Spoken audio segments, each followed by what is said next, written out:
Breaking news చూస్తున్నాం. జర్నలిస్టులకు health insurance కల్పించడంతో పాటు జీవిత బీమా కల్పించే అంశంపై ప్రభుత్వంలో చర్చించి నిర్ణయం తీసుకుంటామని డిప్యూటీ సీఎం మల్లు భట్టి విక్రమార్క అన్నారు. జర్నలిస్టుల సంక్షేమం కోసం బడ్జెట్లో తగిన నిధులు కేటాయిస్తామన్నారు. ఇళ్ల స్థలాల సమస్యను ఏం చేయాలనే దానిపై ఆలోచనలు చేస్తున్నామన్నారు. సెక్రటేరియట్లో హైదరాబాద్ యూనియన్ ఆఫ్ జర్నలిస్టులు 2025 డైరీని డిప్యూటీ సీఎం భట్టి విక్రమార్క ఆవిష్కరించారు. ఈ సందర్భంగా హెచ్యూజే అధ్యక్ష కార్యదర్శులు అరుణ్ కుమార్, జగదీష్ జర్నలిస్టుల సమస్యలను డిప్యూటీ సీఎం దృష్టికి తీసుకెళ్లారు.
ఇక ప్రధానంగా జర్నలిస్టుల హెల్త్ కార్డులు పనిచేయడం లేదని చెప్పారు. జర్నలిస్టుల కుటుంబాలకి ప్రతి ఏడాది 10 లక్షల వరకు హెల్త్ ఇన్సూరెన్స్ సౌకర్యం కల్పించాలని కోరారు.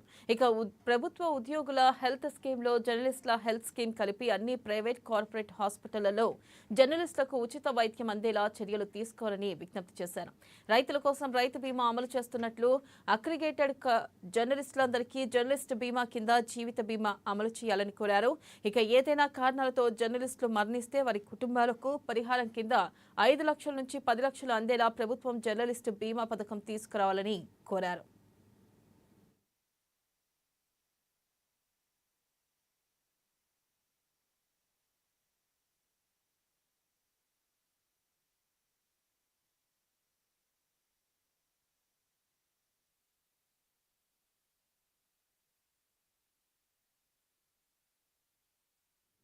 భారతావనిని విశ్వగురువుగా నిలిపే